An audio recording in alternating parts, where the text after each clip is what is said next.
Hello and welcome to another video review. This is War of the Vikings for PC. This is a third-person action game and the follow-up to War of the Roses. It was developed by Fat Shark and published by Paradox Interactive in April of 2014 exclusively for PC, and it went on to receive a fairly mixed reception, mostly because of the fact that it was extremely buggy on launch, which is a bit baffling considering they actually had an early access beta period if you owned War of the Roses Kingmaker, and I did actually get to play the earlier version of it before I managed to get my hands on a new copy of it pretty recently, in fact. And it has fallen very far from where it was, and that's pretty impressive considering that the beta version of it was actually kind of a mess. It's actually kind of weird to think about what happened with this thing in terms of development. You see, Fat Shark stopped development of the game in October of 2014, only a few months after the game was released, and from what I've been able to dig up, they actually did a pretty awful job of patching it and making it actually work properly, so Paradox got left with the mess, and at one point they ended up switching over the hit detection from client side to server side.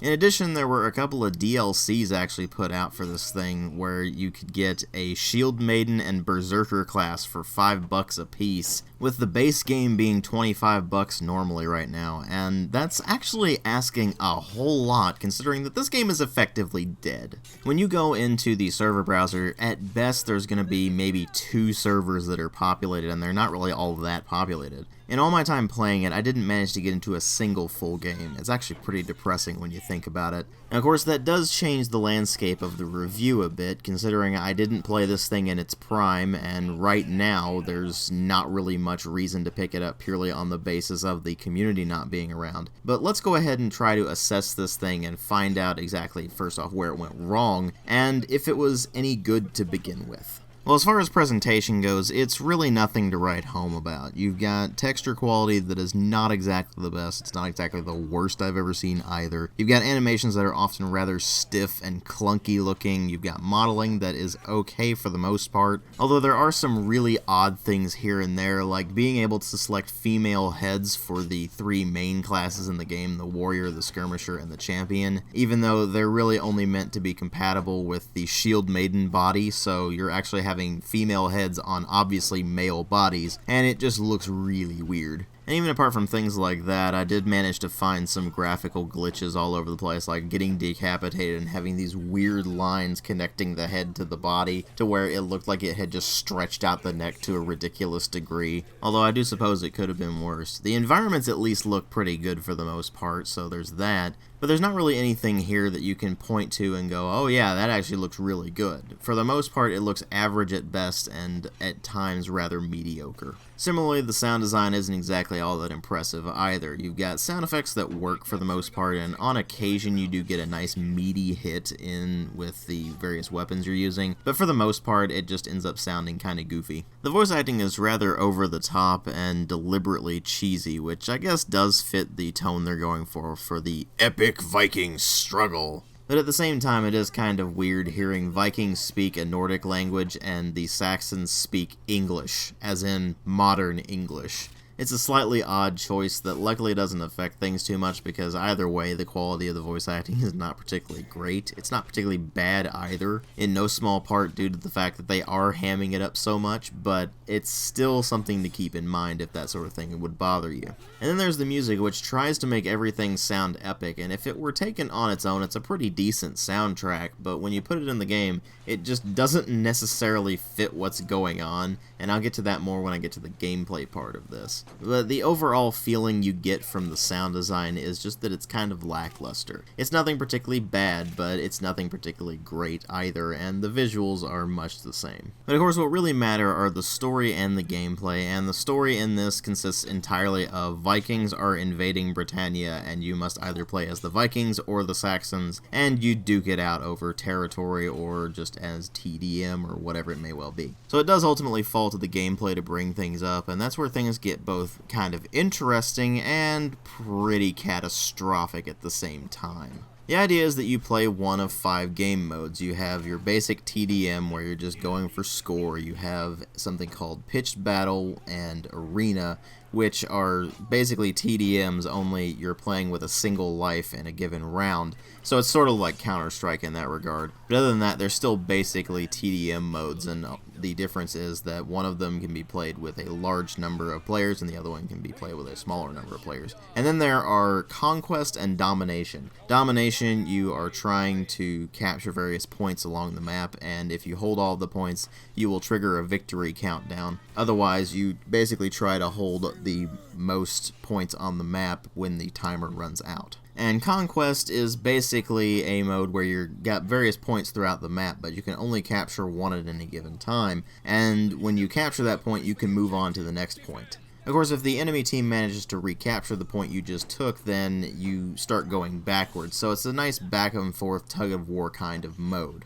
So that's pretty much it. You've got 3 different flavors of Team Deathmatch, and then you've got 2 objective modes that are just fairly basic. And so the modes do wear thin relatively quickly, and it does fall to the actual core mechanics to really bring things up. And this is mostly carried over from War of the Roses. You have a combat system where you have to hold the mouse button down and move the cursor to one particular side in order to line up a strike. You can strike either left, right, or overhead, and unlike in War of the Roses, you can't actually thrust. You see, thrusts in War of the Roses were actually ridiculously powerful because a lot of people ran around in plate armor, and that was pretty much the only way you could actually get through plate armor with a sword. But this is all about Vikings. They're big thuggish brutes, so you just swing your sword around more like it's a club than it's an actual sword. And of course, it's not the only thing you can swing around. You've also got spears and axes that you can swing around. You've got bows that you can shoot. You've got spears you can throw, as well as throwing knives and the throwing axes that you can use. And the basic idea with the melee is to be a skill-based combat system where you predict where the enemy is going to swing, you parry that, and then you immediately counterattack, hopefully before they can actually defend themselves. And that's a great idea in theory.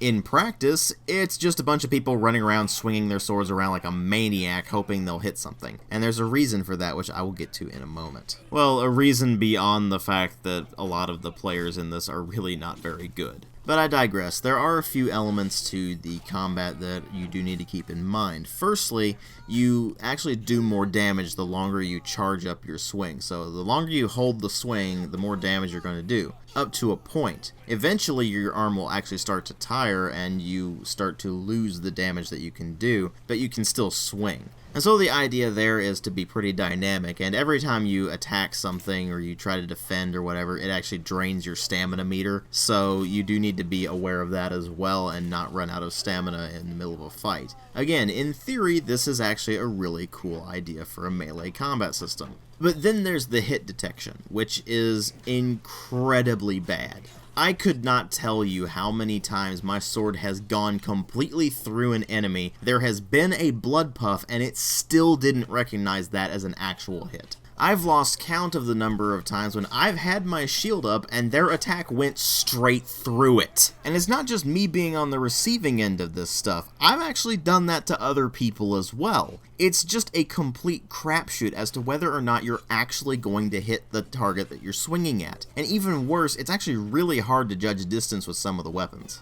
To give you a prime example, I will line up certain attacks and try to execute them only to find that my sword somehow didn't reach even though I was basically shoving it up their ass. That sort of thing is downright infuriating. And when that's combined with normal everyday lag just from the server distance being far away from you because basically nobody is playing this thing other than Europeans now, the combat just ends up being a bunch of people flailing around like complete idiots hoping that their sword or their axe or their spear hits the enemy before the enemy's attack hits them. Now occasionally you will actually run into people who have learned to compensate for this sort of thing, and I have to wonder if this is all they play.